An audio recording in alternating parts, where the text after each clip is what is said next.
Benoît Mournay, député des Hautes-Pyrénées, a tenu une conférence de presse dans les locaux de sa permanence à Lourdes.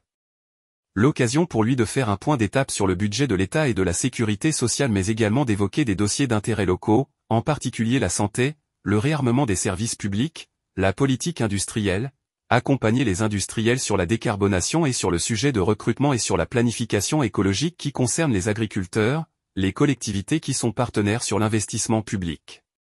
À notre micro, il répond à nos questions sur la santé, l'emploi, la loi immigration et les élections européennes. La santé, c'est un rendez-vous sur 4, un rendez-vous sur 5 ici à la permanence. C'est le combat numéro 1. Donc à la fois sur le premier recours, c'est de permettre à tous d'accéder à, si ce n'est un médecin traitant, en tout cas des consultations de soins non programmés. Et donc je me réjouis qu'un centre de soins non programmés puisse ouvrir à Tarbes. Ça passe par un plateau technique modernisé. Mais bien évidemment que resteront les hôpitaux de proximité à Bagnères, à Lannemezan, à Vic, ici à Lourdes, à la Bastide, Aiguerotte, à Tarbes. Bien évidemment, heureusement. Mais il nous faut aujourd'hui un hôpital de recours qui soit haut niveau dans ce département. Et je salue le travail des communautés médicales de Tarbes et Lourdes qui y travaillent, l'ensemble des personnels de soins, les élus qui y concourent et le nouveau directeur qui est arrivé vendredi et auquel je vais voir bientôt et qui a une très belle et noble tâche, difficile tâche de mener à bien ce projet. S'agissant de l'emploi, l'objectif c'est toujours le même, le plein emploi? Absolument, je crois que ça c'est vraiment notre marqueur. On est à 7% de taux de chômage au niveau national. Dans les Hautes-Pyrénées, on reste un peu au-dessus en raison des caractéristiques de notre marché du travail, à la fois sur l'emploi des seniors et sur le saisonnier. C'est la mère des batailles, d'aller au plein emploi, c'est-à-dire à ramener les gens qui sont le plus loin du marché du travail dans l'emploi, par la formation professionnelle. On s'est attaqué aussi à la réforme de l'assurance chômage. Les secteurs qui avaient le plus de mal à recruter se sont aussi remis en question sur leurs conditions de travail et de rémunération. On s'attaque à ce sujet, c'est la condition de toutes les autres politiques publiques, c'est la condition pour le pouvoir d'achat, c'est d'aller au plein emploi dans notre pays et dans notre département en particulier. Alors le gros dossier qui s'annonce, c'est la loi immigration.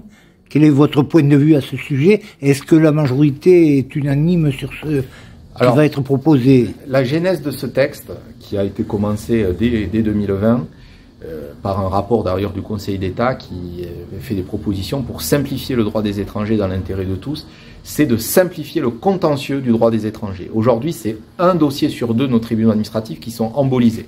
Il y a 12 procédures, plus personne n'y comprend rien.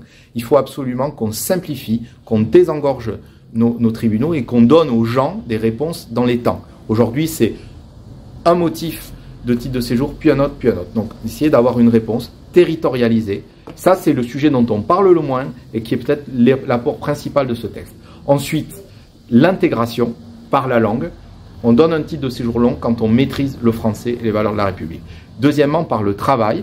Pour moi, c'est une condition de vote de ce texte à ce qui est cette accroche législative sur les métiers en tension, puisque d'ailleurs les chefs d'entreprise dans les services à la personne, dans l'agriculture, le bâtiment, travaux publics nous le disent, on a besoin aussi de main-d'œuvre et les gens qui sont là, eh bien, leur permettre de travailler dans ces métiers en tension. On a un exemple ici à Lourdes avec les réfugiés ukrainiens qui concourent évidemment, notamment dans l'hôtellerie, qui sont bien contents d'être là. Et puis le troisième volet, très attendu aussi par nos concitoyens, c'est une plus grande fermeté pour les étrangers qui se mettent en travers de nos valeurs et en travers de la loi. C'est le rétablissement de la double peine, c'est lever les réserves d'ordre public pour mieux raccompagner, mieux expulser les étrangers délinquants. Les élections européennes seront un rendez-vous important l'année prochaine. La majorité présidentielle est confiante. C'est un rendez-vous fondamental et nous allons aller dans ce combat électoral conquérant. On ne va pas essayer de subir des discours parfois démagogiques. Rappeler les outils de l'Europe, concrètement, sur le territoire, où en serait notre agriculture s'il n'y en avait pas la politique agricole commune? Est-ce que les investissements des collectivités, même sur des projets de maisons de santé, de choses, pourraient aller aussi vite s'il n'y avait pas les fonds européens? Le plan de relance, ça a été l'Europe. France 2030, c'est aussi l'Europe. Donc l'Europe, c'est dans notre quotidien. Parfois, ça paraît extrêmement loin, mais il faut le faire vivre. Et j'ajoute que la France, avec ses 3 000 milliards de dettes publiques et 170 milliards d'euros de déficit, sur laquelle nous sommes sur une trajectoire de réduction, eh bien, on paierait beaucoup plus cher en taux d'intérêt si on n'était pas l'euro, si on n'avait pas l'euro qui nous protégeait. Donc moi, stop au discours démagogique. On va avoir un discours très conquérant là-dessus. On va travailler dans les prochains mois notamment sur la loi d'orientation agricole pour mieux accompagner nos agriculteurs dans leur transition. Des filières comme la filière bovine, on doit faire mieux pour être moins dépendant à l'export. Donc il y a beaucoup de sujets, beaucoup de chantiers, mais c'est effectivement, vous avez raison, un rendez-vous très important qu'au mois de juin. Il y aura des Bigourdans, des Hauts-Pyrénées sur la liste? Moi je souhaiterais qu'il y ait une ou un candidat Bigourdan sur la liste. Ensuite, les places sont chères. Ce qui est certain, c'est que s'il y a des gens qui sont motivés pour s'engager, qu'ils nous le fassent savoir. Et en tout cas, moi je plaide en ce sens.